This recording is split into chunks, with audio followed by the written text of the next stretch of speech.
Holy Supper. Holy Supper. It's a suffering for their members. Why? Because they are eating their supper, but bringing with them envelopes, thick envelopes of money that will be collected during the Holy Supper.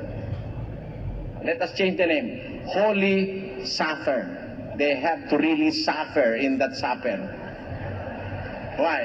Imagine eating your supper on 9 o'clock in the morning. That's a very great suffering that you have suffered. Imagine waiting from night, that whole night you did not have your dinner or your supper. Then you will eat that on the morning. Then it is really a holy supper. So many suffering you have suffered all that night because you did not eat your supper that night. It's a holy supper. That is it. Am I now right when I reiterate that we must be biblical? The Church of Christ in the Bible, the churches of Christ in the Bible, celebrate their Holy Supper in the evening, while the Church of Christ in the Philippines have their Holy Supper in the morning. Santa Cena. Kastila yun, Santa Cena. Tagalogin mo, banal na hapunan. Paano hapunan niya umaga? Alas 9. At ang isang nakakapansin, biro mo, banal na hapunan, may abulo yan, nasa sobre. Saan ka nakakita audience a supper with contributions? Especially if it is being done by a family. Ang hapunan, walang ano yan. Walang bayad yan sa isang pamilya. Hapunan Tapos mayroong contribution, palakihan ng pera. Wala sa Biblia yan. Balik tayo sa Biblia, mga kababayan. Ano ang tawag sa ama? Ama! Ano ang tawag sa papa? Most Holy Father. Nasa Biblia ba yun? Wala yun. Sobra ng pagdakila sa tao yan, most holy. Ano pa matitira sa ama? Most holy na yung nasa Roma. Di kawawa naman yung nasa langit. Father lang. Biro mo yung Father in heaven, you call him Father, but you call the Father in Rome the Most Holy Father. What are the adjectives and praises that you are leaving for the God, the Father in heaven? Wala na, inubos mo na doon sa Papa sa Roma. Galit ba ako sa Papa sa Roma? Hindi. Baka sakali maintindihan niya ito, alisin niya yung title niya na yun. Hindi, naligtas pa siya. Ganun yan. Hindi ako galit. Kayo naman, galit kayo sa akin Nagsasabi lang naman ako ng totoo. O baka naman merong kardinal na po pwede kong harapin, di ba? Bukas ang ating linya. His program is open for anybody. Itanong mo kay Soriano, I'm ready. Sasagutin ko kayo. Itanungin nyo. Ano ba ideya ko tungkol sa isang bagay na pinag-uusapan sa pananampalataya? Di tanungin nyo. Hindi naman masama magtanong. Tanungin nyo, utos namang magtanong. Nasa Biblia yun Magtanong kayo sa mga saserdote tungkol sa kautusan. Pakinggan nyo sa Hagay 2:11. Basa. Ganito ang sabi ng Panginoon ng mga hukbo.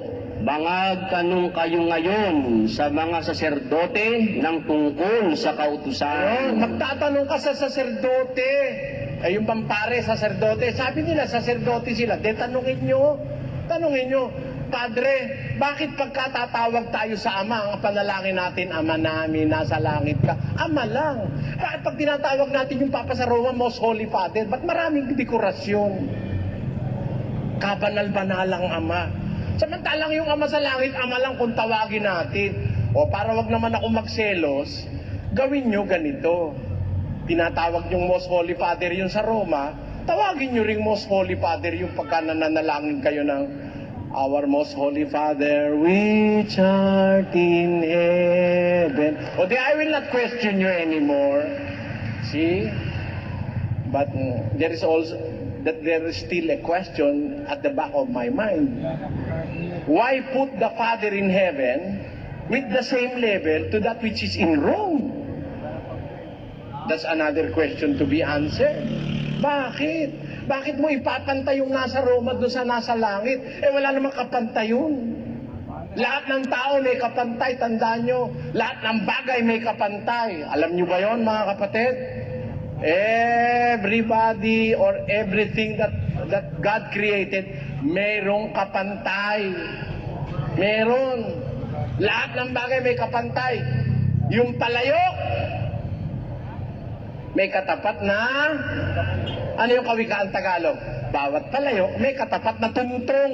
Tuntong ang tawag doon, yung takip. Tama? Bawat lalaki, may katapat na babae kung gusto mo. Ngayon, kung bading ka, hindi yun ang katapat mo. Tama ba yun, mga kapatid? Bawat lalaki, kahit pangit, kahit duling nakakapag-asawa Yun nga bulag nakakapag-asawa. Sabi ko, kapatid, paano ka nakapag-asawa sa bulag ka? Paano kayo nagligawan? Nagkita ho kami, nagkapaan ho kaming ganun, sabi niya. Ayan, kaya ho kami nagkagustuhan. Tamo, pati bulag nagkikita. Paano kaya ako nagkita? Nagkapaan ho kami. Kinapa ko ang ilong niya, matangos pala, sabi niya ganun. Hindi niya lang nahalata yung ulo, matangos nga yung ilong. Kaya lang ang laki ng butas, hindi niya nakapa yung butas. Kaya bawat bagay sa mundo may kapantay, mga kapatid. Bawat bagay may kapantay. May katapat. Bawat bagay may katapat. Halimbawa, mataas.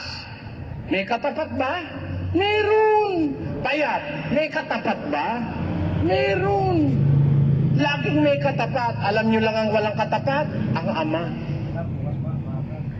Yan ang dapat nyo maintindihan. Kaya, pag itinapat nyo yung Ama kahit kanino, tutol ako, pag itinapat nyo yung Ama kahit kanino, lalo na kung ang itatapat nyo, kapareho ko lang naman tao, bumabaho ang hininga. Ay, naku, masama naman yun. That's an insult to the Father in heaven.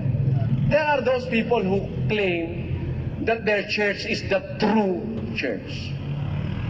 There is no such verse in the scriptures that tells us of the true church. There are verses that tells us or that tell us about the church. And of course, that is the true church in the Bible. Because there is only one church in the Bible, and that is the true church. Now, the word true is being used because of the environment or the atmosphere of suspicion. I hope you are getting my point. Ngayon kasi duda ang tao Kaya tinan mo, yung pastor, duda rin siya sa sarili niya Kaya lagi niya sinasabi, ang aming iglesia ang tunay. Kasi siya rin mismo duda, hindi talaga tunay yung iglesia niya. So to console his feelings, to console his doubt, he is fond of using the word true church because he feels that his church is not the true church really. Did you get my point? Now, ganyan po ang naging ugali ng iglesia ni Manalo. Pag sinabi mo, maraming Diyos, sasabihin nila, yun bang mga Diyos na sinasabi mo? Mga tunay na Diyos. Tunay agad true. Andun lagi ang premise nila. Doon sila pinamihasa ni Manalo dahil sila mismo duda sa kanilang sarili na hindi sila talaga tunay. Kaya lagi tunay na iglesia, tunay na Diyos. Tanungin mo, si Kristo ho ba? Ano ba si Kristo sa inyo? Tao!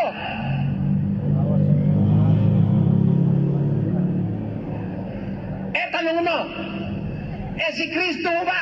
Tunay na tao!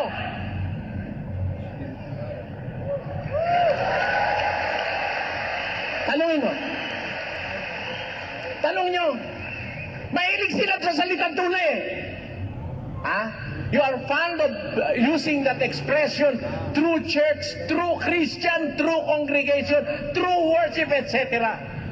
I ask you now, because you do not believe our Lord Jesus Christ to be God, I'm asking you, is He if you say that he is a man, is he a true man? I hope you will not misunderstand me. Maybe you are thinking President Truman of the United States of America. No, I'm not speaking of President Truman. I'm speaking of the belief of the Iglesia ni Manalo. They are fond of using the word or the adjective true, T-R-U-E, implying that that is the truth. True God, true church, true Christian, true faith, true worship. Now, I'm asking you, you believe that Christ is man? Is he a true man? Oh, sige, sagot kayo mga pastor ni Manalo. Pag sagot mo ng hindi, todas ka.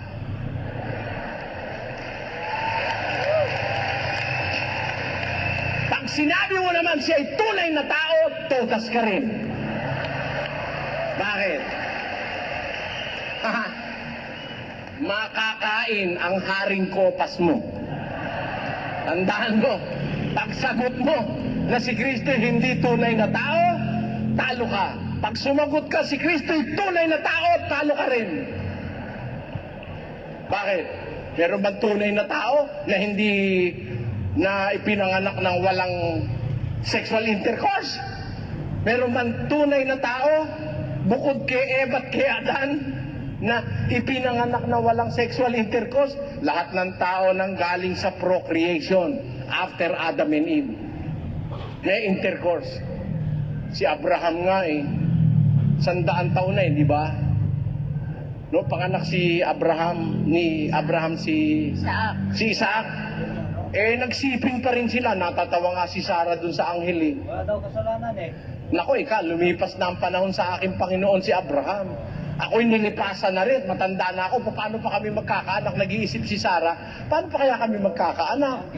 Yung aking asawa 100 years old na, ako naman magwa 100 na rin. Ikaw man gayon, makakita ka ng matandang uugod-ugod na gano'n, nasa lubong ang anghel, hoy, sa 1 taon magkakaanak ka na. Ha?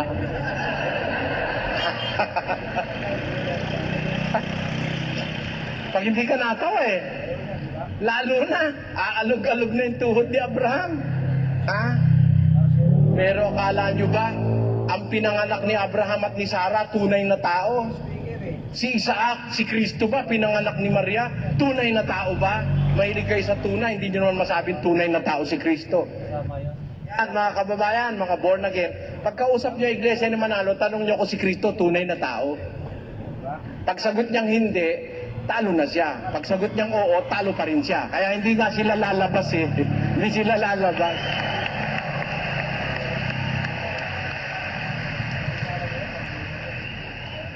Sana, yung aking kaunting halimbawa lang yun I'm not delivering a sermon or am I delivering a speech. Naghahalimbawa lang ako. I'm just telling you biblical examples or insights, biblical insight, examples of how to read the Bible and learn from the Bible and how to adhere to the teachings of the Bible. And that is my interest in life, to convert people to read their Bibles and to be aware of the true doctrines of our Lord. Papakita lang ako mga kapatid ng mga punto na pag-iisipan. Yung iba naman kasi